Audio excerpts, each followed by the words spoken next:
Hello students, welcome to this series on business communication. Today we are going to study something about speeches to motivate and persuade. In this we are basically going to cover the concept and the structure of speeches to persuade people, the impacts of these kinds of speeches and the guidelines to prepare these kinds of speeches. Now speech is power, speech is to persuade, speech is to convert, it is to compel people. In the words of Shivananda, a mountain is composed of tiny grains of earth. The ocean is made up of tiny drops of water. Even so, life is but an endless series of little details, actions, speeches and thoughts, and the consequences, whether good or bad, of even the least of them are far-reaching. So these beautiful words do explain us what is the impact of speech, what is the impact of thoughts on human life, and how important it is to communicate to people. Public communication is as important as personal communication.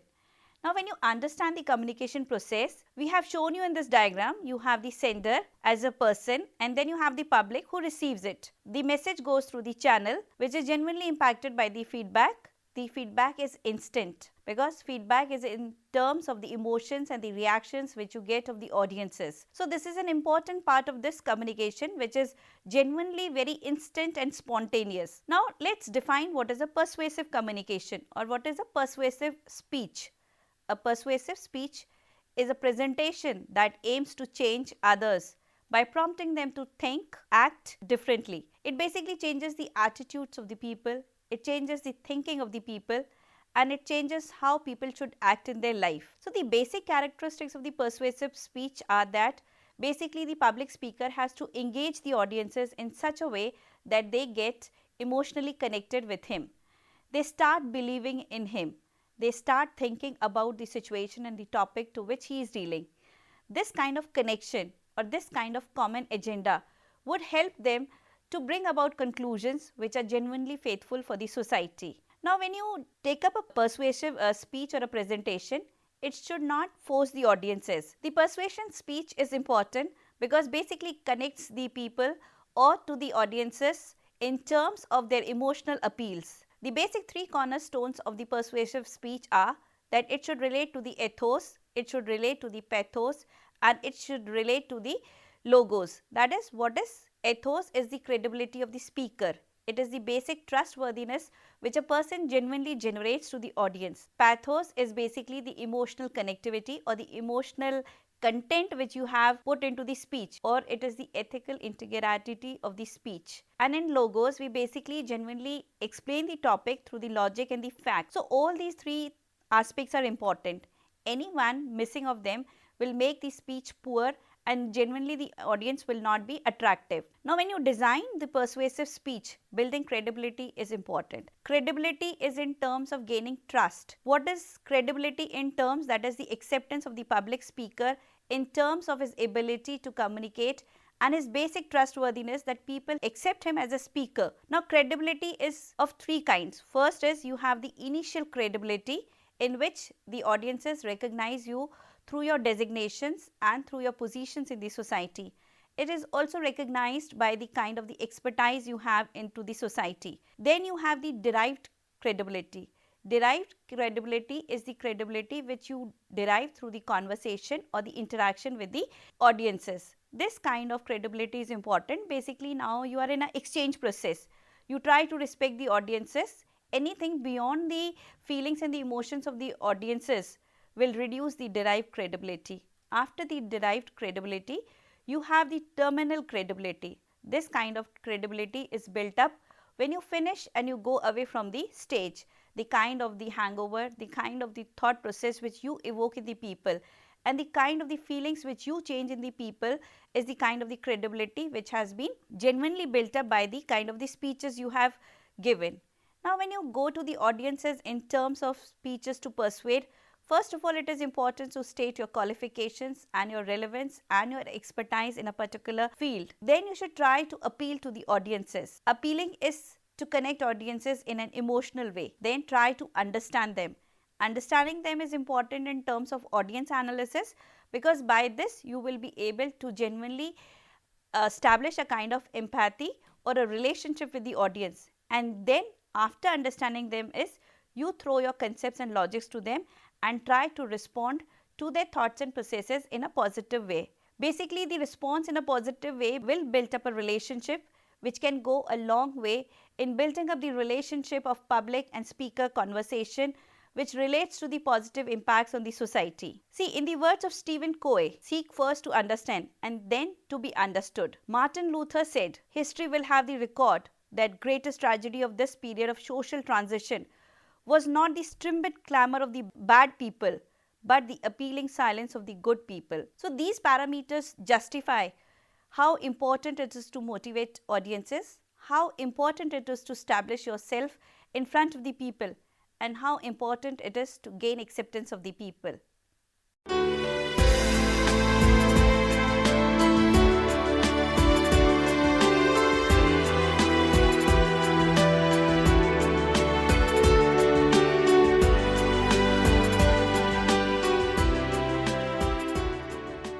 Let's study the audience analysis and the parameters to evaluate the speech. Now see, when you build up a speech to persuade, it is important that the speech must have the character and the content. It must have the expert opinion. It must have the expertise and the logic. It must be inspirational and it must be persuasive in terms to convince people, in terms to depict the policy, in terms to implement the basic policy procedures. So speeches genuinely must have everything related to the logic sense, to the emotional appeal and to the other processes also. Now let's see in this diagram the evaluation process, how the audience will evaluate you on the basis of which you are speaking. In the center circle we have shown you the evaluation. First is the language axis. The language will be decided according to the audiences, whether the language fits with the audience level of understanding. If the audience know English, then you speak English, otherwise switch to the local language. The word selection has to be proper, respecting the feelings of the people. The language has to fit for the speech purpose. The grammar has to be proper. Then is the speech development. The speech development would involve the axis of opening, closing and flow. The body and the organization of the speech is also important. Then third axis is the voice. The voice must have the proper volume, pitch and flexibility in terms to change over. Then is the physical appearance of the speaker. This axis shows the body language, the basic appearance of the speaker and his dressing. The fifth axis is the effectiveness. The effectiveness would generate the enthusiasm, the spirit, the logicness, the achievement and the promptness to connect with the audiences. So you understand how important it is to develop the speech on all these parameters which genuinely impact the audience. The audience analysis is important. Now what are the motivations that the audience will believe you or what the audience want? See, the basic human motivations which genuinely impact the survival of human being, they are first is self-preservation, then is pride, it is personal empowerment, love, affection, savings, adventure, loyalty, imitation, reverence and creating. Now your speech should relate to those genuine emotions of the people where they want respect, love, affection, connectivity, warmness and a kind of acceptance. Any speech which genuinely hurts the sentiments, whether they are religion based or patriotic sentiments or even the name sentiments, should be avoided, because the audience will not forgive you if you genuinely don't look into the motivational aspects of to the audiences. You have to understand the audiences because people think faster than you hear them. They have short memory. You have to understand how memory impacts the learning procedures. They genuinely derive conclusions very easily and then they are easily disturbed by the distractions. Now to keep speeches short and simple and to connect with the audience is important. Now let's see in this diagram, we have to understand the audience in terms of their memory sense. How much amount of time you have to invest in speech can be genuinely inferred from this diagram. On x-axis we have plotted the time, on y-axis we have the amount of speech remembered. The graph goes down showing that as the time increases, people start forgetting. So as the length of speech increases, the memory power of the audiences decreases. You have to basically work on a persuasive scale which is shown over here from 1 to 6. You have to connect to the audiences if they are unaware of the issue, if they are aware but opposed, if they are aware but apathetic. They are informed and interested, but they are neutral. They agree with you, but they don't act. And sixth is they agree and they are ready to take these actions. So you have to genuinely decide at which rating the audience is, and according to that rating of the audiences, you have to connect yourself from that stage, because unnecessary wastage of time would genuinely decrease your ability to connect to the audiences, because they will get bored of the things which they already know.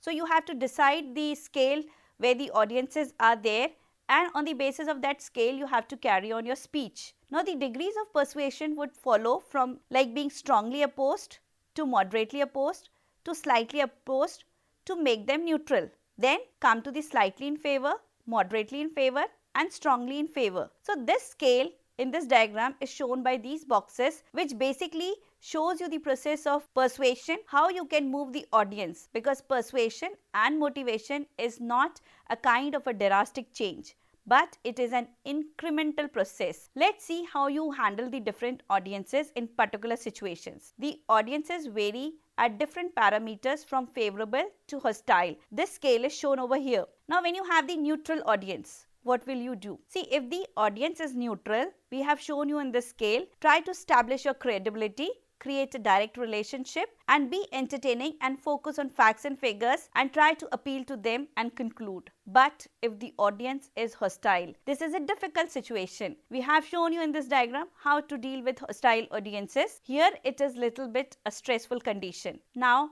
take a ground which is common for both of you. Try to build a friendship on the issues which genuinely are beneficial to both the grounds. Base the speech on the regions or the logos or the vision of the company or on the issues which people are genuinely related to. Then you build up your credibility and then you give the facts and the opinions and expertise so as to justify yourself and connect yourself to the audiences. You have to keep the audiences busy. The message creation has to be done in such a way that you connect with the audiences and reach to the goals. Here we have shown you in this diagram by 3 blocks by which the audience get connected and your goal is achieved.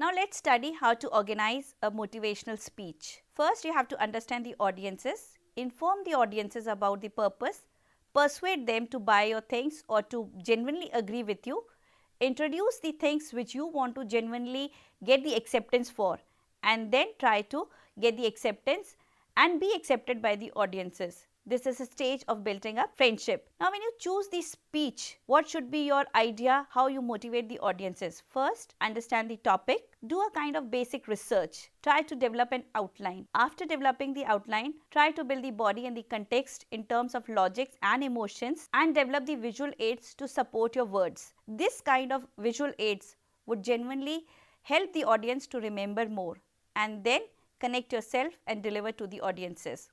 Organizing speech is important because genuinely it has certain characteristics by which you genuinely have to build up a sequence. The sequence could be in chronological, topical, subtle, cause effect, problem solution or comparison contrast.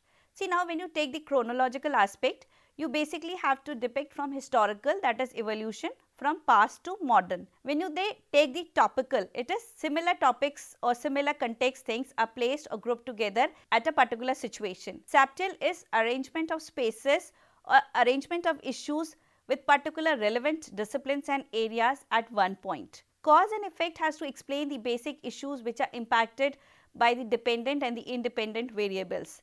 If you explain an independent variable, what is the impact of that independent variable on the dependent variables? Then is problem solution is, that is simply you narrate a problem and give strategies and issues to solve those problems.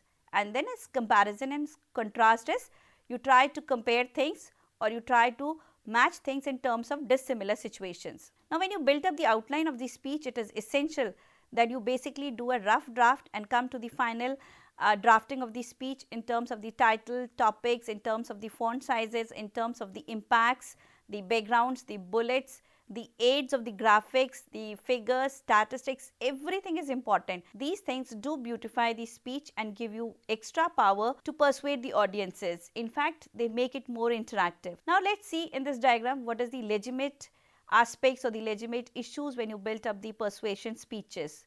First is you have to communicate the kind of the arguments to the people. These arguments are to be communicated on the basis of some kind of myth or ideology. Then try to highlight the kind of the emotional impact and then give the or establish that kind of ethical integrity or relationship with the kind of the topic or the justification to an issue which you are able to take up. These parameters are important because they basically try to build up a connectivity, or this kind of speech genuinely would persuade audiences to think about and to genuinely give a solution to the problems which they have raised. To achieve lasting literature, whether it is factual or fictional, a writer needs perceptive vision, absorptive capacity and creative strength. Your creativity is important, your connectivity is important, your basic appearance in terms of body language is important, your non-verbal behavior, your total dressing, your impact in terms of the physical accessories which you carry, your eye contact is important. See, a general rule to establish an eye contact is that 95% of the time which you share with the speech in terms of the audiences should be somewhere around about 95% impact has to be in sharing in terms of eye contact. But 5% of the time you can just involve with the reading or just referring to the literature to which you have been connected to. So, these issues are important, or these general rules are important when you take up these speeches. Your movements related to body could be genuinely not too diverse or not too little, but little movement of body in terms of flexibility is important to keep the interest of the audience. Now, we have the Manru's motivational sequence in which he explains how you can genuinely motivate audiences and you can change the basic perceptions of the people. First is you have to get the attention of the people. Then you have to genuinely understand the needs of the people and give things according to them. Then you have to satisfy the needs of the audiences in terms of the solutions which you propose as a strategist, and then you have to visualize the kind of the implementation of the action. This is beautifully shown you in this diagram, in which we have taken the kinds of doors by which we are opening from one, attention, to need, to satisfaction, to visualization and to action. See, communication skills are the soft skills and they make a very hard difference in life. Communication skills are important. Speeches are important. They are a part of your survival and existence. They are genuinely a part of your organizational work procedure.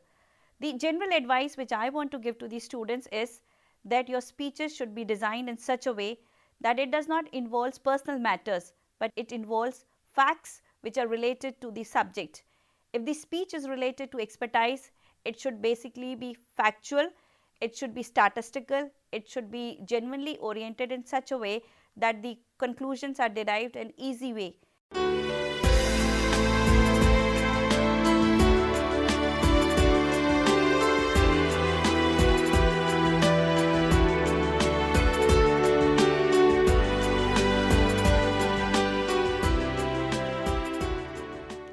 Now, let us study the social judgment theory. In this, we have three parameters.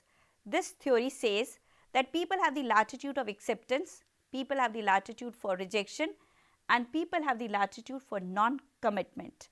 If your issue or theory is outside the zone of rejection, it is never possible that you can change the audiences.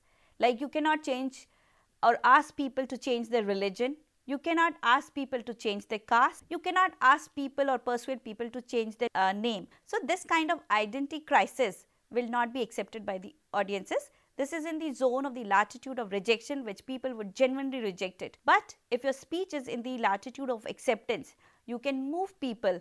So, these issues have to be carefully selected in terms of their identity, in terms of their respect values, and then in terms of the favor of the society.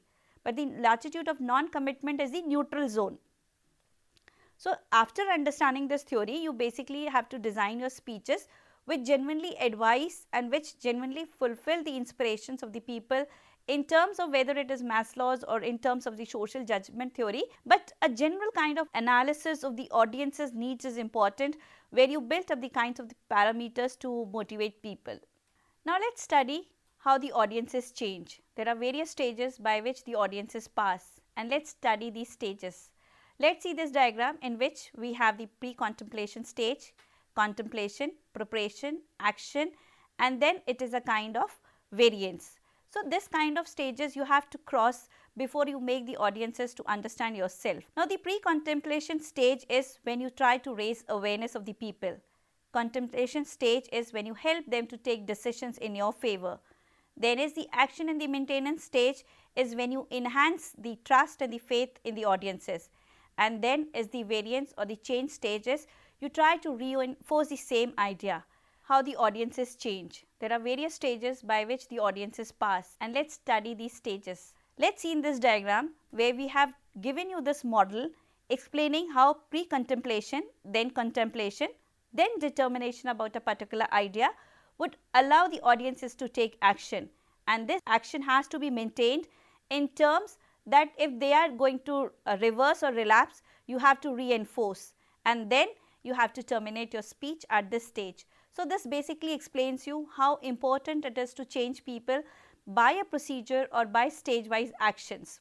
Now when you talk about the changes of the words or terms of languages where the audiences change because you beautify yourself or you connect yourself to the audiences, it is important that what kind of things would genuinely help you to get the attention. Let's see this matrix which will help you to understand the attention appeals. First is try to get the command in terms of the common ground, in terms of the benefits, in terms of the products, in terms of the savings, in terms of the solutions, in terms of the impacts, and in terms of the appeals. So basically this idea shows you how you can get the attention from the people in terms to balance the speech.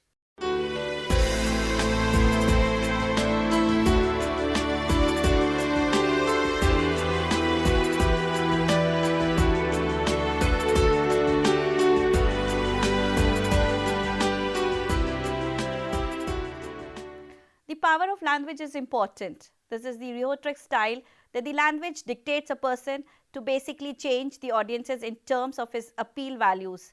The use of resources of the language to shape the response of the public is important. The language has the power to understand the situations. The words have the power to put an impact. The words have the power to take the responses in the positive way, because words which you genuinely use can genuinely hurt people or can genuinely create affection and love. So the choosing of the words in terms of your credibility is important.